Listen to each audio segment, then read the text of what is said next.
And welcome back on Take Action News with David Shuster's executive producer Daniel Marins, once again in the host chair this second hour. We're continuing our debate between Lila Rose, the director of Live Action, a group that opposes abortion rights, and Erin Matson, the editor-at-large of RH Reality Check, a long-time reproductive and abortion rights advocate. And I have to say that I am a little bit surprised that, Lila, you have still not answered my question whether abortion or terminating a pregnancy during surgery is okay in the case that it saves the life of a mother, and I'm forced to assume that you would prize the life of the fetus over the life of the mother.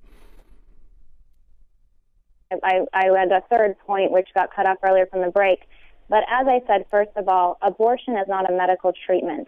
Abortion is not a treatment to a disease. Answer the question. Answer the question. Would you terminate the life of a fetus if in surgery, in a particular case, as was the case with Savita Halapanava, if it saved the life of a mother? What this means, if it's a fallopian pregnancy, then yes.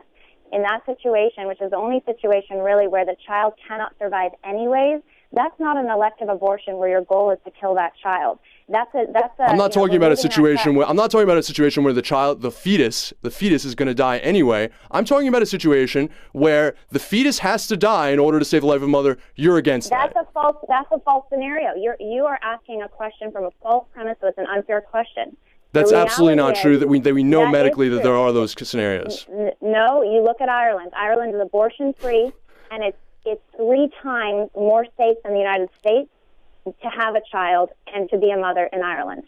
Tell that to the widow of Savita Halapanava. Erin, how do you respond to that? And you have misinformation about Savita. You're still I'm taking the information from the coroner's report, report that was reported in The Guardian and all the British papers and all the Irish papers. The report said that Savita died of an E. coli infection.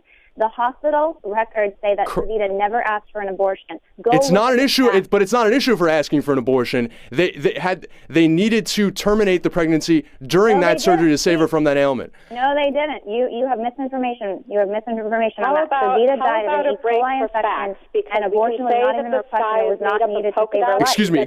Erin is saying something. Erin, go ahead. Yeah, I just listened to all this, and I'm baffled. And it's really my hope that Lila will find the courage over time to pursue her anti-human rights crusade against pregnant women in an honest manner.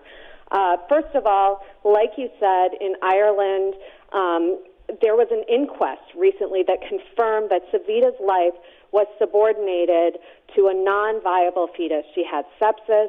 Her fetus was not going to live. This was very much a wanted pregnancy. She begged for an abortion. She was told, no, this is a Catholic country. We can't do that.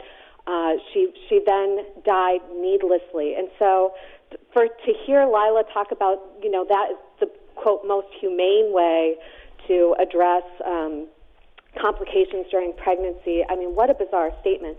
Another thing that she seems to be, I noticed that she was dodging your question about whether or not abortion is ever required to save a woman's life.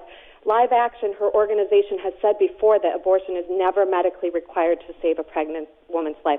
That's just like what she's saying about Ireland. That is simply, and Savita, that is simply not true.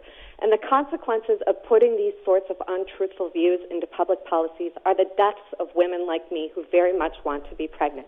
Right now, my organization, RH Reality Check, is working around the clock to help save another woman in a situation like this. Her name is Beatriz.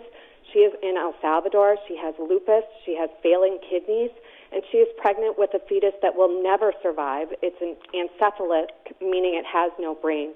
And right now you've got human rights bodies around the world urging El Salvador to permit her to have a life-saving abortion. She could die within a matter of days. It is very dangerous to put views like this out here. It's one thing to have personal beliefs that you do, and everyone is free to have an opinion, but we have got to keep this free from public policy. This is about the pregnant women just like me who have done nothing wrong, who really deserve to have our human and civil rights.